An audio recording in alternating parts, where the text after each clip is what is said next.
मैं विशिष्ट काम के लिए आया हूं। दरअसल अब 3 ही कवि शेष हैं। शेष तो दरअसल अकेले आदरणीय संतोष आनंद जी हैं। उनकी भूमिका में हम 2 कवि हैं, दीपक सैनी और मैं। तो मैं दीपक सैनी को आमंत्रित करने के लिए खड़ा हुआ हूं। विजय काका जी ने बहुत शानदार काव्य पाठ किया, उन्हें बधाई देता हूं। ये दीपक कमाल करता है साहब, दीपक का अद्भुत काम है। मिमिक्री के मामले में तो मेरे ख्याल से इससे बेहतर कोई कवि है ही नहीं। ये जो आवाज निकालता है कवियों की, नेताओं की, वो अद्भुत है। हास्य इसके अंदर भरा हुआ है। और सबसे बड़ी बात यह है कि दीपक सैनी को मैं काव्य पाठ के लिए आमंत्रित करना चाहता हूं। बहुत शानदार कवि है, जानदार कवि है। रोटरी क्लब का इस आयोजन को पहले बधाई देता हूं। आप रोटरी क्लब को बधाई देता हूं और आमंत्रित करना चाहता हूं दीपक सैनी को। एक बार जोरदार तालियां बजाकर आप स्वागत कर दें भाई दीपक सैनी।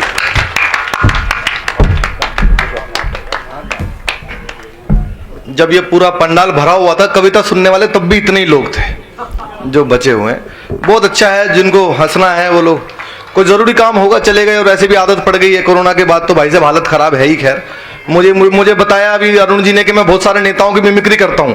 भाई साहब कोरोना के बाद सब कुछ गड़बड़ चल रहा है, आवाज नहीं निकल रही। मोदी जी की निकालो, देवगौड़ा की निकल जाती है। और ये तो सब बहुत बड़े बड़े कवि हैं, मैं बहुत छोटा सा कवि हूं इस मंच का। मेरा कविताओं में केवल इतना योगदान है जितना हमारी क्रिकेट टीम में अनुष्का शर्मा का। अभी आपने देख ही लिया वर्ल्ड कप में हमारी कितनी विराट हार हुई है। हाँ, मैंने तो 2 पंक्तियां लिखी थी सर। आजकल GNT न्यूज पर एक शो चल रहा है, गुड न्यूज टुडे पर, उसमें मैं रेगुलर हूं। मैंने 2 पंक्तियां लिखी थी कि भारतीय टीम का मैच देखकर हमें प्रार्थनाओं में हाथ जोड़ने पड़े। भारतीय टीम का मैच देखकर हमें प्रार्थनाओं में हाथ जोड़ने पड़े। जो बम पटाखे पाकिस्तान के लिए खरीदे थे, नामीबिया से जीतने पे फोड़ने पड़े। ये हालत तो टेंशन लेते हैं, लेकिन आज हम बिल्कुल कोई टेंशन नहीं लेंगे। टेंशन को दूर करने के लिए ही आपने ये गुदगुदी 2 करवाया है, कवि सम्मेलन करवाया है। मैं तो भाई साहब दिल्ली से आया हूं, मैं बताऊं टेंशन हमारा कुछ नहीं बिगाड़ सकती। हमारा टेंशन कुछ बिगाड़ ही नहीं सकती, क्योंकि हमने टेंशन को मुख्यमंत्री बना रखा है। भाई साहब ताली बजाने वाली बात नहीं है, आपके हरियाणा से गई है वो टेंशन। हाँ, वापिस बुलाओ उनका। भाई साहब 5 साल से, हमारे केजरीवाल जी का 5 साल से एक ही, देखो मेरा किसी पार्टी से कोई लेना देना नहीं है, क्योंकि किसी पार्टी का मुझसे ही नहीं है। उनका एक ही काम है 5 साल से, सुबह से उठो, नहा धोकर शीशे के सामने जाकर डेली एक ही डायलॉग, एक बार दिल्ली पुलिस मुझे दे दो, ठीक कर दूंगा इसको। एक बार दिल्ली पुलिस दे दो, इसको ठीक कर दूंगा। एक बार दिल्ली पुलिस मुझे दे दो। मैंने कहा जी दिल्ली पुलिस भी यही कह रही है।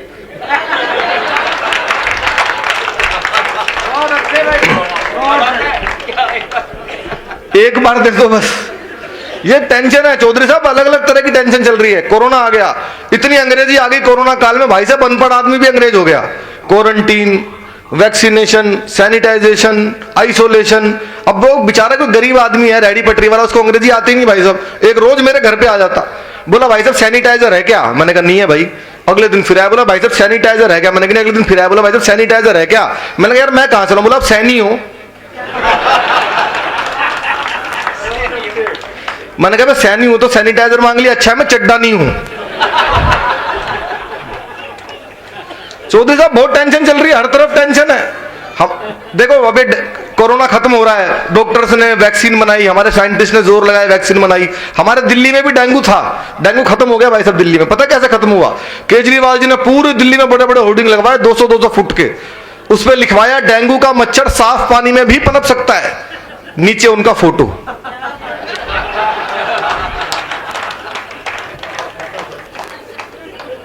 टेंशन है भाई। हरियाणा की बात की सर, हरियाणा के आदमी तो आपको पता ही है, कुछ भी बोल देते भाई साहब। जब दिल्ली में नई नई मेट्रो ट्रेन चली ना, एक ताऊ जी सड़क पे मिल गए थे मुझे, छोरे ये बता शादरा कौन सी बस जाएगी? मैंने कहा जी बस में क्यों जा रहे हो, मेट्रो में जाओ जल्दी पहुंचा देगी आपको। जल्दी में मैंने फौज में लड़ने जाना है वहां। मैंने कहा जी मैं वहीं जा रहा हूं, मेरे साथ साथ चलो। ताऊ जी गन्ना चूसते हुए स्टेशन में घुसने लगे, एक पुलिस वाले ने रोका, बोला ये गन्ना अंदर नहीं ले जा पाओगे आप। क्यों भाई? अंदर रस नहीं निकलेगा इसका। रस तो निकलेगा, अंदर खाना अलाउड नहीं है। ले फिर पकड़ के बैठ जाए, वापसी में साबुत चाहिए मेरे को। अब ताऊ जी टोकन की लाइन में लगे, मैडम शादरा का टोकन कितने का दे रही है? सर 12 रुपए का एक दिया, ठीक लगा ले, 2 आदमी जाएंगे। 15 मिनट के बाद जैसे स्टेशन आया, ताऊ जी ने जैसे सीढ़ी पे पैर रखा, ये सीढ़ी में क्या हो रहा है? मैंने कहा ताऊ जी इसको एस्केलेटर बोलते हैं, बिजली से चलने वाली सीढ़ियां खड़े खड़े पहुंचा देंगे आपको। हमारी गवर्नमेंट ने दिमाग से काम नहीं लिया बिल्कुल भी। मैंने कहा जी अब क्या हो गया?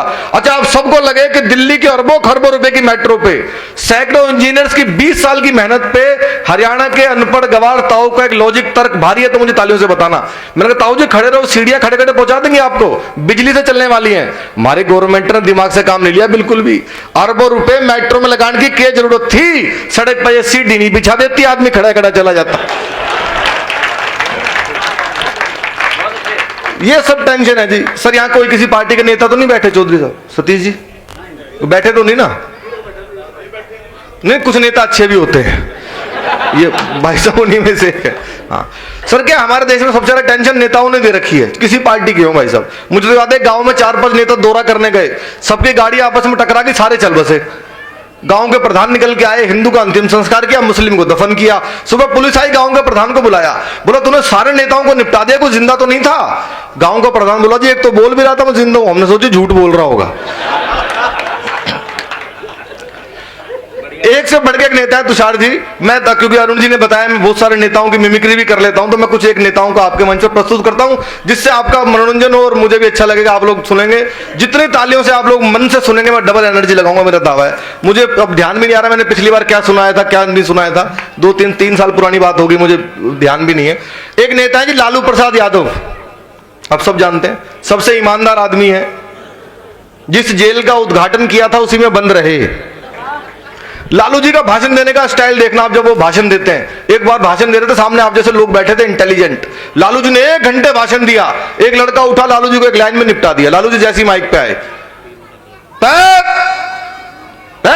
नरेंद्र मोदी, नरेंद्र मोदी, भाइयों बहनों तब नरेंद्र मोदी, कब अच्छा दिन आएगा, कब आएगा अच्छा दिन, कब? नीचे से लड़का उठा, बोला जी 9वीं फेल आपका लड़का विधायक बन गया था और कितने अच्छे दिन लोगे, और कितने अच्छे दिन लोगे भाई साहब। पंचर भाई साहब, पंचर हो गया पूरा। हाँ, एक नेता है जी नवजोत सिंह सिद्धू, आप सब जानते हैं। सिद्धू जी को कौन नहीं जानता। मैं लाफ्टर चैलेंज 3 में था, सबसे यंग पार्टिसिपेंट।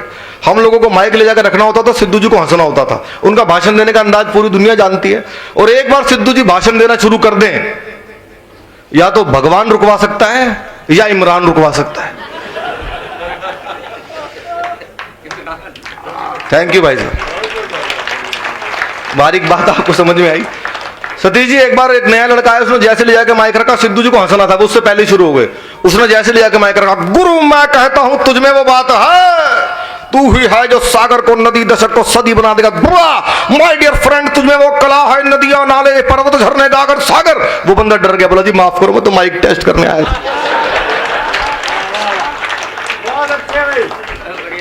सर, एक से बढ़ के एक नेता है सर, लेकिन एक नेता ऐसे ढूंढे जिनका भाषण 3 पीढ़ियां नहीं समझ पाई। मुलायम सिंह यादव।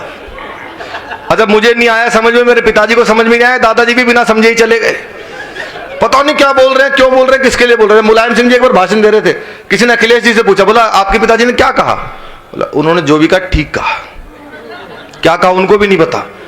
पिछले दिनों भाषण दे रहे थे और यही समझ आ रहा था राहुल ने मरवा दिया, इसके अलावा कुछ भी नहीं पता। उन्होंने जैसे ही भाषण देना शुरू किया, उत्तर पड़ेगा हमारे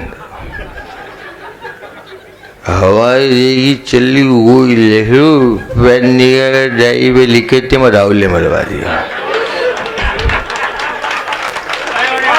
इसकी इको खत्म कर दो, इको। भाई साहब कुछ समझ नहीं आया, थोड़ी टीवी की आवाज तेज, इको खत्म कर दो बिल्कुल, है हल्का सा बेस दे दो। ऐसा करवाना लगता है कि कभी पढ़ा लिखा है थोड़ा सा, और कोई बाकी माइक ठीक है आपका, बहुत बढ़िया माइक है। कुछ समझ नहीं आया भाई साहब, मैंने कहा पता नहीं क्या बोल रहे हैं, थोड़ी टीवी की आवाज तेज की, फिर शुरू हुए हमारे चली गई पहनने के डायरी में लिख के जीती चली गई, हमारे राहुल ने मरवा दिया। पता नहीं भाई साहब, मैं पिताजी को ले आया, बोला कि मैंने कहा रक्षा मंत्री रहे हैं देश के, पता नहीं क्या बोल रहे हैं। फिर शुरू हुए हमारे उत्तर प्रदेश चली गई, वो हमारे पहनने डायरी में लिख के इतनी महंगी बात चली गई, इतनी हमारे राहुल ने मरवा दी। पिताजी बोले बेटा टीवी बंद कर दे वरना सबको यही मरवा देगा। ये क्या है, हर एक नेता का अपना अंदाज है। एक दो आवाजें आपको ऐसी सुनाऊंगा जो आपने शायद बहुत कम कलाकारों को मुझसे सुनी हो, या हो सकता है ना भी सुनी हो। एक आवाज है तुषार जी, बहुत लोकप्रिय आवाज, हमारे देश के रक्षा मंत्री श्री राजनाथ सिंह जी की आवाज। मुझे पता नहीं मैंने पिछली बार सुनाई थी कि नहीं सुनाई थी, मुझे ध्यान नहीं। आपने राजनाथ सिंह जी का अंदाज देखा है ना? देखा मैम आपने? ऐसे करते हैं वैसे, उनका बहुत पॉपुलर, मेरा बहुत पसंदीदा नेता है, ऐसे उनका स्टाइल चलता है। टीवी की आवाज बंद करके देखो तो ऐसा लगता है मूक बधिरों के समाचार चल रहे हो। मेरे बहुत पसंदीदा नेता है। आपको लगे कि राजनाथ सिंह जी यहाँ पे आ गए हो तो इस उत्सव को महोत्सव में तब्दील करना, मैं कोशिश कर रहा हूँ। कोरोना के बाद वाकई लाइव प्रोग्राम अभी होने शुरू हुए हैं। मैं कोशिश कर रहा हूँ राजनाथ सिंह जी जब भाषण देते हैं लोकसभा के अंदर, अध्यक्ष महोदय,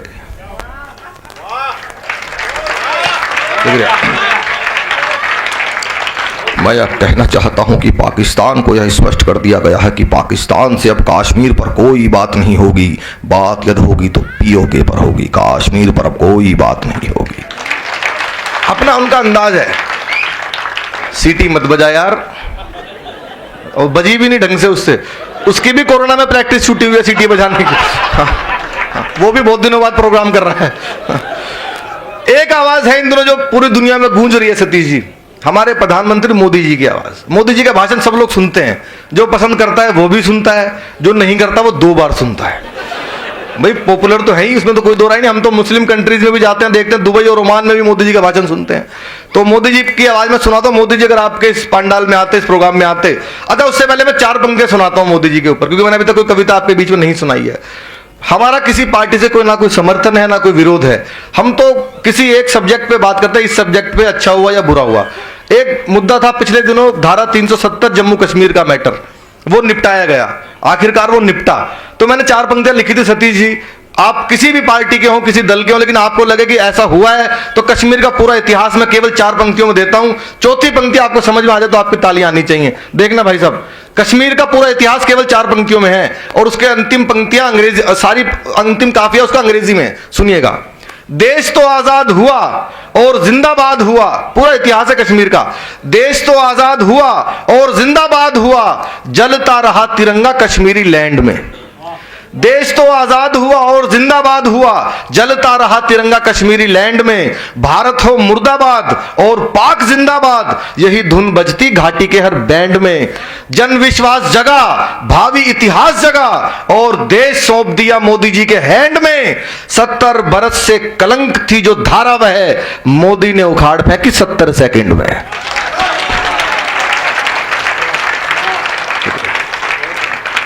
वो धारा हटी। तो मोदी जी अगर इस रोटरी क्लब के प्रोग्राम में आते तो कैसे भाषण देना शुरू करते, सतीश जी देखना। भाइयों बहनों, मेरे देश में और देश के उन्नत प्रदेश हरियाणा में rotary club of Gannaur central में कवि सम्मेलन हो रहा है। बहुत शानदार कार्यक्रम चल रहा है। दीपक सैनी कविता पढ़ रहे हैं। दीपक सैनी को बुलाना चाहिए कि नहीं बुलाना चाहिए? बुलाना चाहिए कि नहीं बुलाना चाहिए? दीपक सैनी को बुलाना चाहिए। कवि सम्मेलन होना चाहिए, हर चौराहे पर होना चाहिए, और कवियों को इतना मोटा लिफाफा भी देना चाहिए।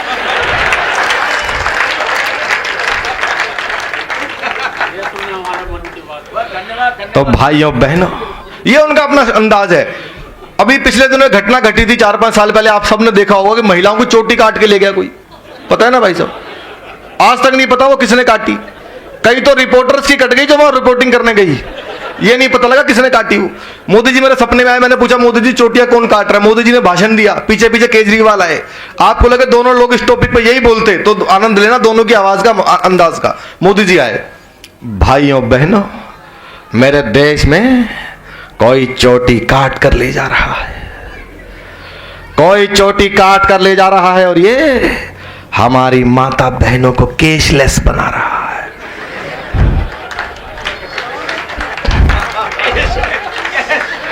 और जो लोग चोटियां काट रहे हैं, मैं उनसे भी कहना चाहता हूं, काटना है तो गरीबी को काटिए, काटना हो तो बेरोजगारी को काटिए, और चोटी ही काटनी हो ना तो उनकी काटो जो पार्लर में कटवाते हैं।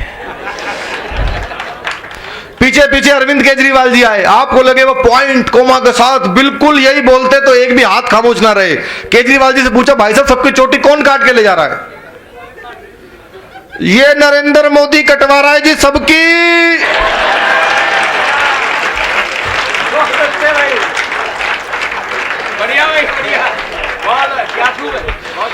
ये नरेंद्र मोदी कटवा रहा है जी सबकी चोटी, कोई नहीं कटवा रहा, इनके सारे मंत्री गंजे हैं। मैंने कहा आपके भी तो मंत्री गंजे, मनीष सिसोदिया खुद गंजा है। गंजा मत कह देना मनीष सिसोदिया को, गंजा नहीं है वो, गंजा मत कह देना, गंजा नहीं है। लोकपाल मांगते मांगते सर का तिरपाल उड़ गया। ये क्या है, सब नेताओं का अपना अंदाज है। अच्छा, एक बहुत सारी नई नई आवाजें हैं, नए नए अंदाज हैं। एक बिल्कुल नई आवाज आपको सुनाता हूं चौधरी साहब, मजा आ जाएगा आपको, सबको बहुत आनंद आएगा। इन दिनों बहुत पॉपुलर आवाज है वो, राकेश टिकैत जी की आवाज। कल GNT पर जो आज तक का नया चैनल है गुड न्यूज टुडे, उस पर सुबह 11 बजे और रात को 8 बजे आप देखना, मैंने टिकैत जी की उसमें मिमिक्री की है, क्योंकि हम सबकी करते हैं। मैंने मेरे सपने में आ गए थे भाई साहब राकेश टिकैत जी। मैंने उनसे पूछा, भाई साहब वर्ल्ड कप से बाहर हो गई हमारी टीम, क्या करोगे? आंदोलन होगा, आंदोलन होगा अब की, और वहां करेंगे उसके घर के बाहर। मगर जी किसके घर के बाहर? ये होगा वो ICC के घर के बाहर होगा। मगर जी ये जो इंटरनेशनल कांग्रेस कमेटी करवा रही ना क्रिकेट, वहां होगा, ये ICC के घर के बाहर होगा। और मांग करेंगे, मांग। मगर जी क्या मांग होगी कि दोनों मैच जो आ रहे हैं ये वापस हो। ये न्यूजीलैंड पाकिस्तान वाले मैच वापस होंगे जब बात बनेगी ना, ये वापस होंगे। और रन रेट का कानून बनाओ।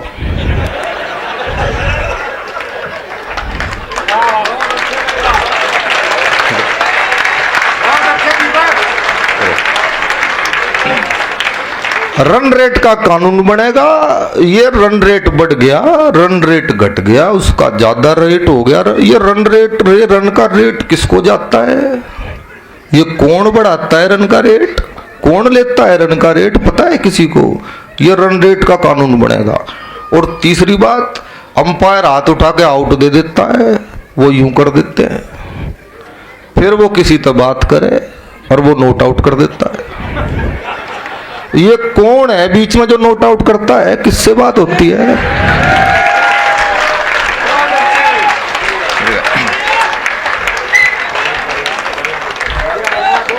ये उस आदमी का पता करो जिससे किससे बात होती है, वो कह देता है नोट आउट। आंदोलन होगा आपकी, पिच पे बैठेंगे और ये विकेट की बजाय गन्ने गड़ेंगे पिच पे आपके। आंदोलन होगा जी, आंदोलन। बहुत बहुत शुक्रिया, ये मैंने नई अभी कोशिश की, आपको पसंद आई, थैंक यू, बहुत बहुत बहुत बहुत शुक्रिया, शुक्रिया, शुक्रिया।